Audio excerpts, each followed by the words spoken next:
Says, your immersive experience has been hijacked. It is highly recommended that you disconnect. Well, hello, and welcome to the Immersive Experience. My name is Latanya Lucas, and I will be your guide for tonight. I am so excited that my daughter, Desiree, has allowed me to serve this platform with her and be on this platform with her. And tonight I'll be coming to you with my organization. It's called No Limit Recovery, and it's all about getting off of drugs and going through the different stages of drugs and living an abundant life in recovery. So, if you're ready, and I'm ready, let's get started. Um, I would like to start this off with a song. And of course, every time I come on, I be a little panicky, and I don't uh do everything like Desiree, because Desiree, she just sounds so perfect with everything. But this song that I want to play for you all, and Bluetooth mode. It is called I do not, own the rights to this music, but it is Marvin Sapp, and the name of this called So Glad I Made It. Just a little bit of it. I'm so glad I made it. Yes. I lost my mind, but I made it through. I wish I had a witness. Is there anybody here that's been through it? That you almost threw at the top? So I can look back over your life. You realize I'm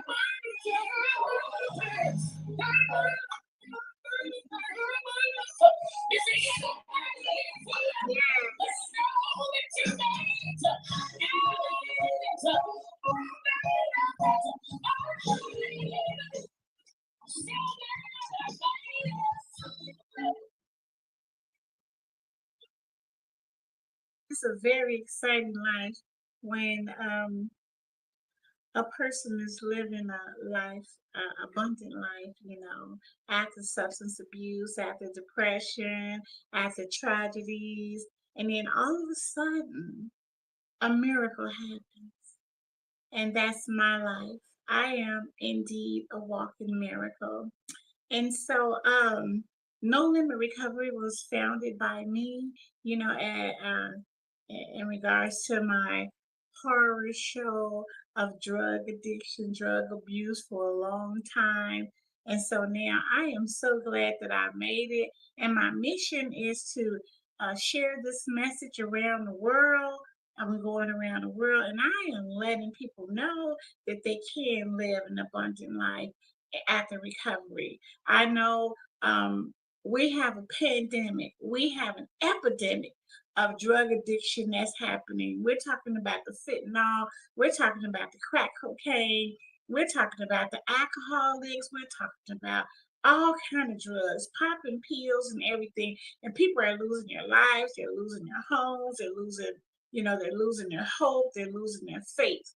But I come tonight and to let people know that they can live an abundance life in recovery. Now, if a person is experiencing um, a big crisis and they need help, it's very simple to get some help. They can just call 988 or they can text 988, and there will be an operator that will be on the phone waiting for you to lead you in the state that you're in, and to get some help. And so the help is out there. So, just a little bit about me. I started using drugs in the 80s when crack cocaine came on the scene, and it was like a powwow thing. It came in the community and it disrupted the whole community. It disrupted. It degraded. It did everything that it can do to families who started using crack cocaine. And so the government didn't know, and me and my family was a part of it. And so the government didn't know what to do because this epidemic had came and it had came like a tsunami. It started just whipping out. Um, the drug dealers start making the money. The kids start going to, foster care. The fathers start getting locked up. The mothers start, prostituting their body. People became homeless. Children being left on, church buildings and everything. So, it was just a tragic, and me and my family was a part of it. At the time, I had four children. I have five altogether, and at the time, I had four children, and every step of the way in my drug. And on top of that, I was married. I had a husband, but I didn't start out using drugs. It was one guy. I was dating him, and he came and said, "Hey, look, you gotta try this. You gotta try this." And I was just drinking my malt liquor and smoking my weed at the time. And he came on and he said, "Oh, you gotta try this drug," and it was crack cocaine, and it was off to the races after I had started smoking it because it I kept yearning for it, and I became a full blown crack addict. So, intermediate with all of that, my last baby was born crack addicted. I had became homeless, and I messed around and I got married, and my husband and I were, drug addicts, and so we just went through the whole gamut of being, drug addicted. And so this is the crazy part right here. I was clean and sober the first time for about 20 years, which just sounds so crazy. And then I relapsed. 20 years. And wow, kaboom. I was dating another guy, he was on drugs. And so he had, and I was trying to keep him and tell him how much I loved him and all that kind of stuff like that. And I said, well, I set my own self up. I told him, well, you don't have to do drugs, in the, out in the streets, but he was, they cheating on me at the time too. So I loved them, and I would call myself trying to keep them at home. And I was like, you could just smoke it in the garage, and boom, I had fell on my tail. I had already been drinking Long Island iced tea, and that's why in the Alcoholic Anonymous book it says one is too many and 1,000 is never enough. As anybody that's fighting and struggling with substance abuse, I just want to say that you can't tease your drug addiction. It's just like if you go back to drinking and thinking that it's okay because you're not smoking or shooting heroin or using your drug of choice, it is a 98% that you will eventually end back up to your drug of choice because once the mind is already altered, um, it usually lead back up to your drug of choice, because there's nothing to it but to do it, especially if you're in that arena. So be careful. I know it is the holidays, Christmas and New Year's, and if you have a loved one that's fighting with drug addiction, or if you are fighting with it yourself, or if you are in recovery, stay away. Sometimes, one of the themes at a family gathering is that everybody's drinking. And then, you might have some relatives who do drugs and they knew that you did drugs too. You can ask somebody to just bring you a plate. If you don't feel secure or happy about going, or, you feel like, within yourself, somebody gonna be sneaking around the corner, shooting, smoking, doing all that kind of stuff like that. Just stay away. It's okay if you don't go to the family gathering. It's okay if you don't go to the club and sing, bring you in a happy New Year's. It's okay. But what is amazing is that you know yourself and that you stay, at home in your own place. Cook your own Christmas dinner. Celebrate your life. And I always tell individuals and people and groups and I am indeed a motivational speaker. I go to treatment centers, and I hope I'm not talking too fast because I'm excited about being on here tonight, and it's just a pleasure. I encourage people to celebrate. Yay! You gotta celebrate your life because one of the things about living an abundance life in recovery is celebrating every moment. Now, let me just, get something straight. Once a person is in recovery, um, that doesn't mean that everything is gonna go away because we get back into reality. And the reality is taking full responsibility of our lives, paying our bills, connecting with loved ones and, making amendments and, forgiving people who have harmed you and learning to live life on life terms.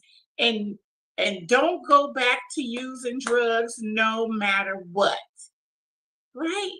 So because that when times get hard, when times get tough, usually a person that's addicted to drugs and alcohol, that's their way out. I don't know, I'm looking at these stuff that's going on in Philadelphia. They got this new drug out. It's called ketamine, and it's called the zombie drug. And they got so much different stuff out.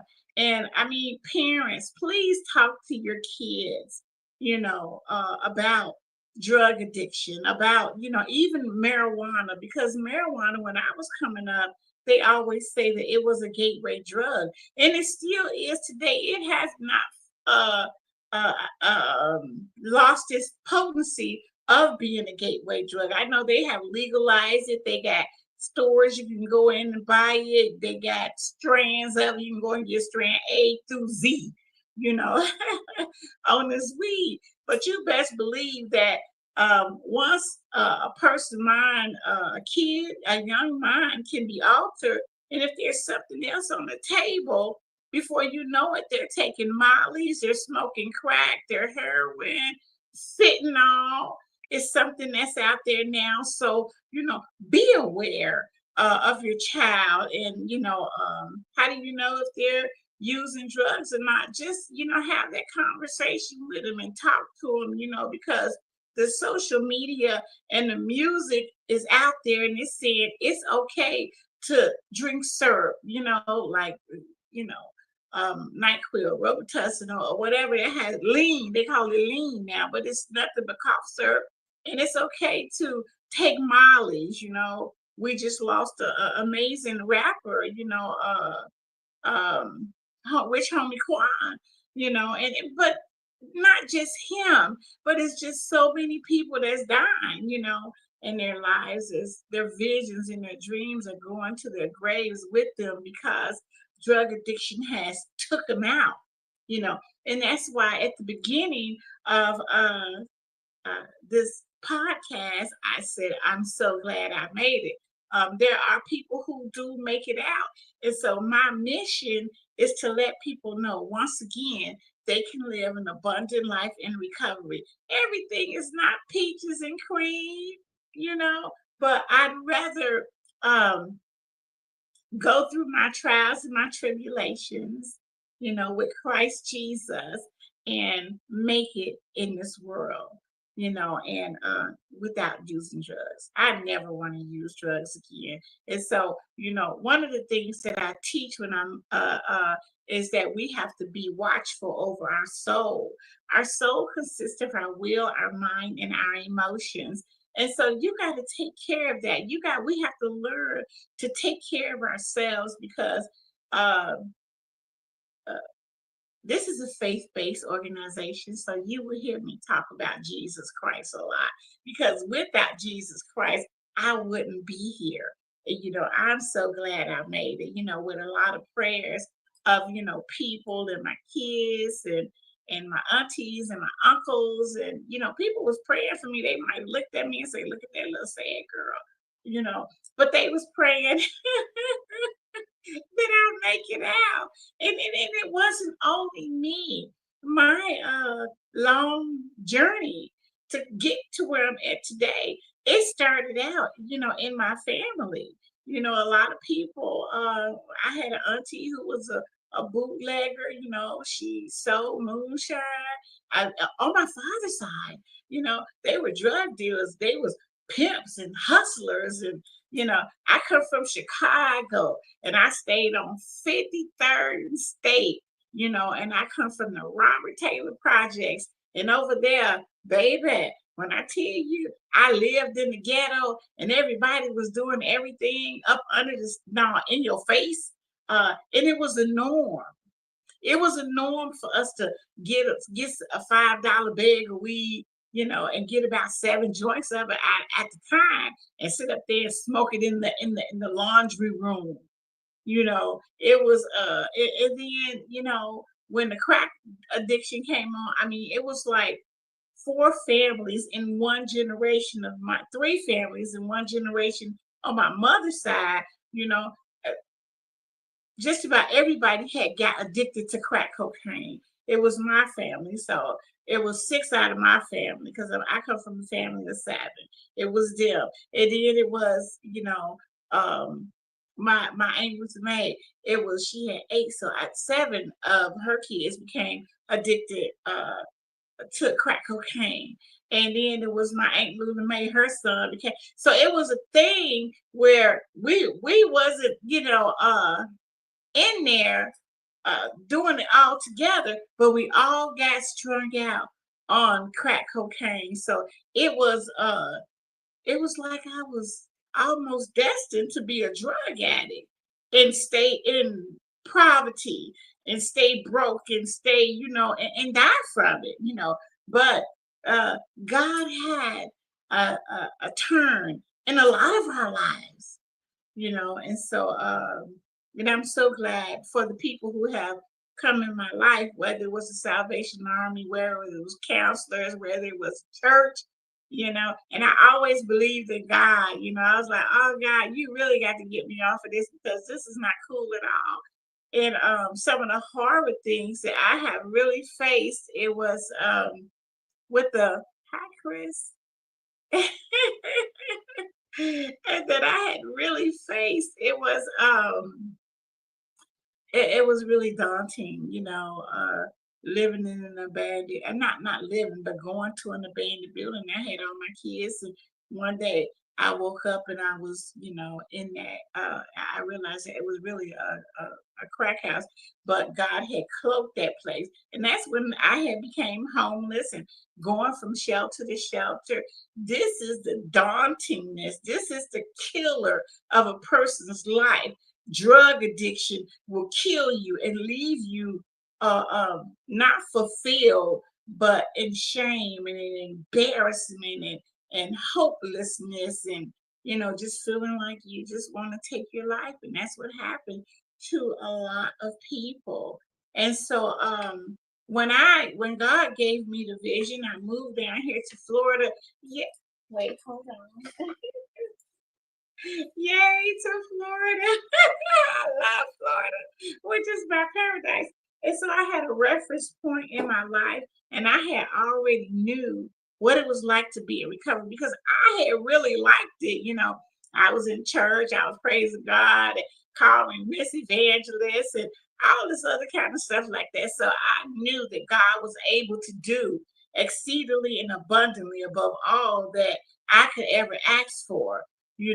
Some people may choose how they get over a different religion, and I'm not trying to push my God on nobody, but that's the way that I have came out, and that's the way that it works for me. And they say it works if you work it, and that's what I'm sticking with. I'm sticking with Jesus Christ because there is no other option for me. It has been beautiful. It has been excellent being introduced to Latanya and to get rid of all of those lies that people put in my life and say, oh, you're never going to be nothing. You're never going to add up to anything. It was just a straight up lie. And now, I'm looking at myself and I am thrilled about what God has, I had to go through all that stuff. Sometimes I say, "Well, I didn't have to go through that. I could have been, part of a royal family, which I am. And that's Jesus Christ family. But I was thinking more like on Queen Elizabeth. That's what my mind was. I could have been in the royal courts, but they be getting high and drunk too. So, hey, this is what this is one thing about drug addiction. It is not prejudice. I don't care what nobody say. It is not prejudice because it will find you where you're at. We heard of millionaires dying from drug overdose. So it is not prejudice. It's not prejudice to a pregnant woman if she's pregnant with a baby. It's not prejudice if you're a senior citizen. It's not prejudice if you're a teenager. Once a person gets on that road to doing drugs and they feel like there's no more doors open. All the doors are closed and they just have to sit in it. But there is a way out. We have to diligently seek that light and come out of it and be serious about it. And that's why I say there always comes a time to when a person has to look at how you want to design your life and to live an abundant life in recovery. It's like anything. It's like a Gucci purse. It's like some designer Air Jordans. You got to start putting that perfect you together and making things work for you because ain't nobody gonna help you. You know, and I mean they will help you, but it's up to us as individuals to get down to the nitty gritty and start making our lives worth living. And if you are in recovery, you got to keep up the same thing. You got to keep on doing the same thing. You gotta keep it with it.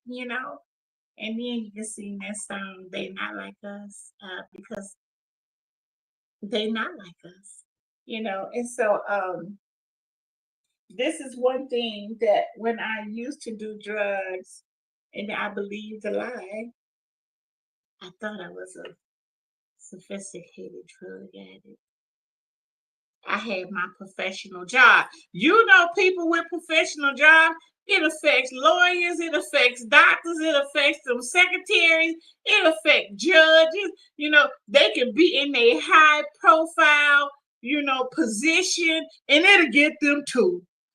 But what they want to do is they want to hide behind it. We hide behind the beauty, the glam, the glitz, and all that kind of stuff like that. But really deep inside, there's a major suffering going on. So I had a professional job and I thought I was a sophisticated drug addict. And, I get my stuff and I go home and I smoke and want nobody but me. And I go to my job and I feel really bad. But I call myself trying to look good and all that kind of stuff like that. But eventually that stuff it seeps out.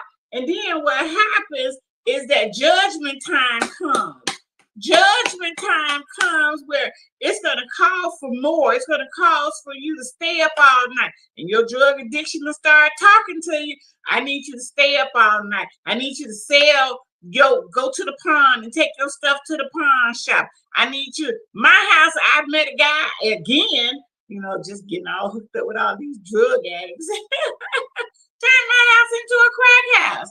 I seen all kind of people come in, and was addicted to drugs, and that was just so crazy. And I did have a mindset of that. I'm not gonna ever, like get free from this. And right here, and I'm gonna put this on. I know it looks like I'm pretty dramatic because I am. I am. But look, check this out right here. I tell the people that if you keep on doing this, judgment is going to come for us. The goon is coming, baby. Because death is always around the corner. Death is always looking to, blow off, excuse me one moment, is always looking to, you know, take us out of it. Look at that. There's no more beauty. There's no more cuteness because darkness covers us. It covers a person that's addicted to drugs and alcohol, and it feels like we're in a barrel of maggots in a darkness in the abyss to where we can't get out. But light does come in, and they say, if you confess, and if you admit that you are powerless, excuse me, that you are powerless over that drug addiction, and start confessing and start turning your life around, then things will change. But you gotta stick with it. We have to stick with it. You can't give up on yourself because you are deep down inside where I knew I was still that amazing person. I knew that I was still somebody special because I always been kind hearted. I always loved people. I always was a person of giving, and no matter what my background had said to me, I knew that I was some kind of powerful woman. And so when I came to Florida, it was me and God. It was my time to talk to him. I came to treatment. I ran. And sometimes you just have to run for your life, and then also this right here, this right here, this right here represents your grave clothes. And what is the grave clothes is in the mindset. It is the embarrassment, the shame, the guilt, the disgust, the tearing up of the families, all of these, this a whole baggage that comes with drug addiction, and that's part of the grave clothes, right? Yeah. And you want to come, we want to come take them grave clothes off. Take them off. There's a scripture in the Bible where the Lord, where this man, it was Lazarus, and he told Lazarus, he said, "Come forth." Can you hear God saying to your sister, your brother, your mother, your loved one, or yourself saying, "Come forth"? He called him out of the grave. He was already dead because a drug addict is really already, walking around like a living dead person, because we're hiding, we're sneaking, we're lying, we're doing everything, and we don't believe. They don't believe that they can get off of drugs and cause and bring judgment upon themselves. This is what I'm going to be. Tell the family to leave me alone because they know what I'm doing. They know I'm doing drugs. They know what I'm doing. And I need for them to leave me alone. But no, something happens where transformation comes. And that's what happened to me. A transformation. And boy, when I tell you, because there I was on my job trying to act like I was sophisticated, but really, what happened is that I was looking like this, like I had to get off, I had to do something, had to twitch. That crack ain't no punk, ain't no drug. I know, right? Ain't no drug, ain't no punk. Once you get addicted to it, it becomes your master. I wrote a poem say, "Yes, some master, I die for you. Yes, some master, I harm myself for you. Yes, some master, I sell my body for you. Yes, some master, I give my home up to you." Can you imagine being a drug addict and what a drug addict can do with a home? A home? Put it at the end of a pipe and smoke it up. Put it in the needle and shoot it up. And all of a sudden they homeless. Put the car at the end of a pipe and smoke it up because they giving it to the dope man and the dope man then ran off and say, bye. You're not finna get this car back. So that's what I'm saying. We have to come into realization and then we have to close those doors. Because the road to recovery is always under construction. We're gonna always be building ourselves, but ain't nothing like trying to and working toward living an abundant life in recovery and getting these things that is due to us, and that is, let me tell you, hope.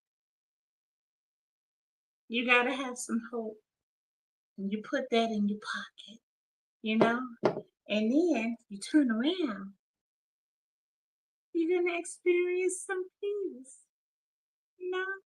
You gotta have some peace. And you gotta start doing inner dialogues with yourself, and you're gonna start finding happiness. You're gonna be like, wow. And on top of that, the most amazing part is that when you start dealing with situations and not getting upset, because you might have come from where you just had an anger issue, or an abusive issue, or might have been molested, or you might have got rejected by your mom or dad. I'm just not talking to the people who's listening, but I'm talking to anybody who have experienced these type of issues in life, because it will put a chain around our head. I did have, I don't know what I did with it because I thought about it, but anyway, it's a bondage, and so you want to be able to, and you can tell a loved one, or if it's you, you need to tell them, you need to let that, we have to let that go. But sometimes it's so hard. Forgiveness. Okay, so story time.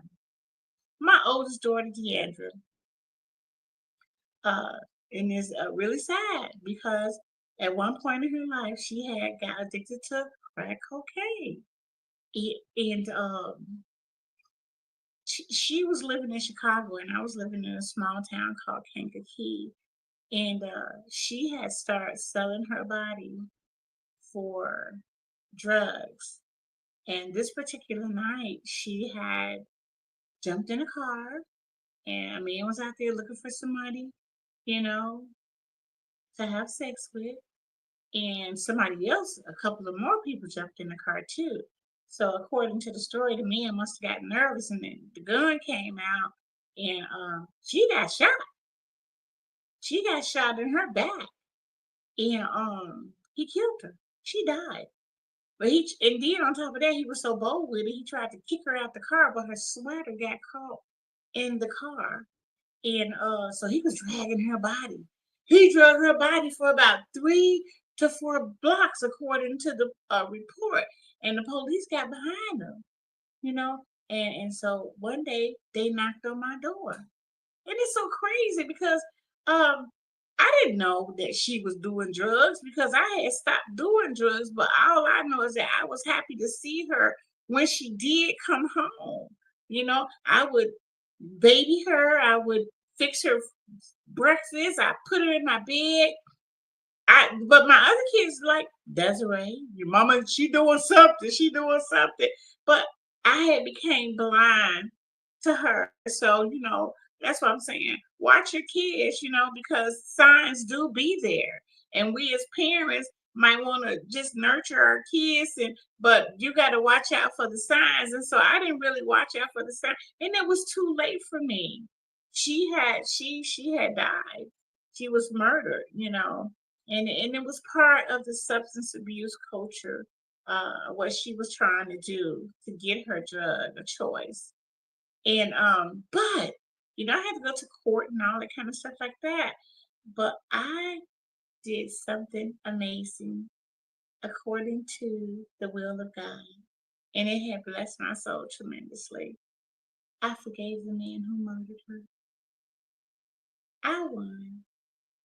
Because, see, sometimes forgiveness is not for the people who did it to you, it's for us, because some people are dead and gone, you know? But we have to forgive the people who hurt us, who harmed us, who hurt a family member, who raped us, who robbed us, all of that kind of stuff like that. And then what happens is that doors start closing, and then peace starts settling in, because you don't want to be angry all your life. Anger and bitter is just an ugly place to be at in your life. So and that was just so amazing that and to this day I don't wish anything bad on that man. I wish he had got more time. But as far as me going on with my life, and I remember being at the grave with my when we was lowering my daughter body down into the grave, and I was just so torn because grief would just really tear you up, and I wanted to just jump in that grave and just bury me right with her. And the Lord spoke to me that time. He always speak to me. The Lord will speak to you too. He said, "You can't go where she's at, and she cannot come back to you. And so what I need is for you to embrace the time that you had with her." And I said, "Okay, Lord." And he brought a peace, and the peace that surpasses all understanding, because sometimes stuff just don't make sense. And he brought a peace. But what I'm saying, in order to live that abundance life and recovery, these is the areas that we have to get to in our life. Trouble is going to always come. And so we have to know how to work through and not go to using drugs or alcohol. And one thing that is important to practice is faith. You see that? Now faith is a substance of hope for, and the evidence of things not seen. We got to have faith. I don't know how it's gonna happen. I don't know when it's gonna happen, but I know that it's gonna happen. And like I say, you have to take care of your mind, your will, and your emotions. These things you have to really take care. You have to put yourself in your own hospital, you know. And then you got to be the architect of your life. You know how architect they get a blueprint. The blueprint is all rolled up and everything. You got the blueprint. You know, you got the blueprint. I got the blueprint. One is to serve God. Most definitely is first on the list. And then you unroll that blueprint, and it says, "Oh well, it's time to design your life." You have to understand. Number two, uh, start building your house accordingly. Well, what do you want? How do you think that your life should be? Do you want to go back to school? Do you want to, build a relationship with your family? Do you want to, you know, be on a career? Do you want to travel? Because these are a lot of things that we want to do. The drugs robs us from it. Because you ain't gonna have no money to go on no cruise. I went on a cruise, and baby, I was on that cruise with my beautiful sister, and I was like a kid running through that boat, and I drank up all the coffee and ate up all the food. And that was something I was able to do and have so much fun. I didn't have to drink on a cruise. I didn't have to go gamble. I didn't have to do none of that. I just purely enjoyed life. And so another thing, that you want to do, which brings that to purely, it's just start imagining what you want to do in life. Do what they call that, a vision board. Do a vision board and cut some pictures out of a magazine and start putting that stuff out, or if you want to work on things that so easily beset you, some of your emotions that you really, I had to get, because I was that type of person who people ran over me. They took my kindness for weakness, and I thought it was okay. I was doing my drug addiction. I felt like I needed to be um humbled in the presence of people just to feel worthy in their presence. I had a very, very low self esteem. And now it's just like, girl, yes, I love me. And let me tell you, and I used to be afraid to let people know that I used to be a drug addict because, like, don't nobody care about you being a drug addict. Don't nobody want to hear your story. But it's when I tell you, when I go and I speak, because I have a whole little curriculum that I do. I mean, I'm really into this. This is my mission. It's like gold coming out of my mouth. And these people are listening to me. I mean, they taking pictures of what I put up on my screen. I am humble, in that area, and that I can talk to thousands of people and help, inspire them in their road to recovery, and talk about the challenges of being drug free. Because like I say, it's not an easy pill. But it just don't happen overnight, baby. I didn't get like this overnight, though. But I love me. And I'm able to laugh. I don't have to wake up in the middle of the night and just cry and just, or wake up and say, oh man, I broke, you know? Because you spend all your money on drugs. And you know what happens to the brain, the you just start craving for it, you know? The high, just the synthetic high just makes you say, I want more and more and more and more, and it costs more than just money, and eventually it'll cost an individual their life. So I just wanted to, come on here tonight, and I truly do thank my daughter for allowing me to have this platform on tonight. And so and to let people know, if you're in recovery, stay there.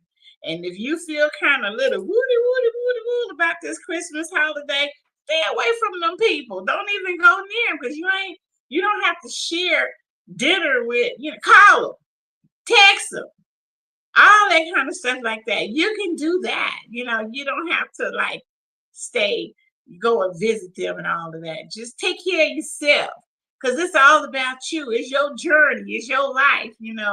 And so I do have a platform on YouTube, and you can follow me. It's No Limit Recovery on YouTube. Please like and subscribe. Go there. And then I also have uh my web page. You can go and it'll tell you about, you can learn a little bit more about my mission and what I do, what I love doing, which is so amazing. And then also, if you like to email me, you can email me at no living recovery 60@gmail.com. I would greatly appreciate to hear from you. And then also, like I said, I am a motivational speaker.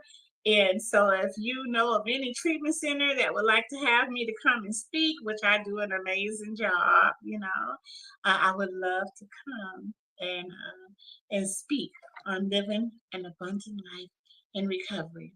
One more thing I like to say is just continue to keep prayer in your life, and please, if you have a family member that's addicted to drugs and alcohol, keep them up in your prayers, even though it may seem like they have burnt the bridge in your life. Like, I ain't finna deal with her or him no more. They done stole my money. They done took my packages in front of my house. They done took food out of meat, because back in the day they used to take meat and go sell the meat and everything. And so I know there's nothing new up under the sun. People would do anything to get to their drug addiction. But if you could, just sit down with them wherever they might be at and just let them know that you love them. You don't have to give them no money. If you know that they live on the streets, take them a plate. You know, take them some clean clothes. If you don't feel comfortable with them in your house coming in to change and take a shower, but you do offer them some toiletry, like some soap or something like that. There's things that you can do to help them with not that will have a big effect on you, and like letting them in your house, they start stealing and all that kind of stuff like that.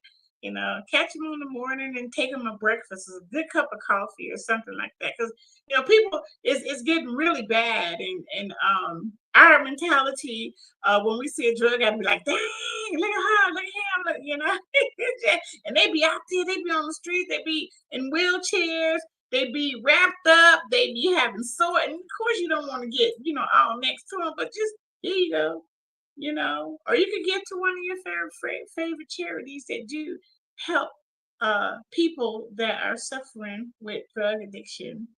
And it has been a really pleasure speaking with you all tonight. And God bless everybody. And here's a little bit more of Marvin Sapp. So glad I made it. And I am so happy. Happiness is what I have experienced in my life. And with my beautiful kids, the family is foiling.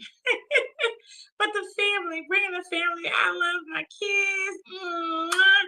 To all my beautiful children, my grandchildren. You get to see a legacy grow too. I'm a great grandma, and wow, that is just like so amazing to see a legacy grow. And guess what? I have something to say to them. I don't know if this thing is working or not.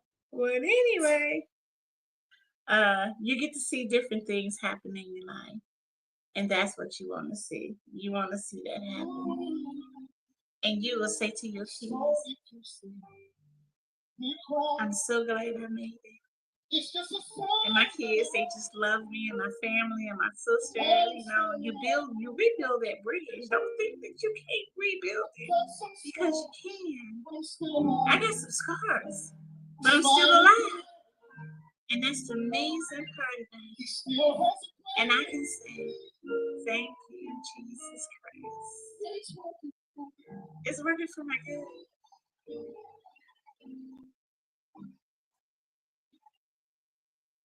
So God bless you all.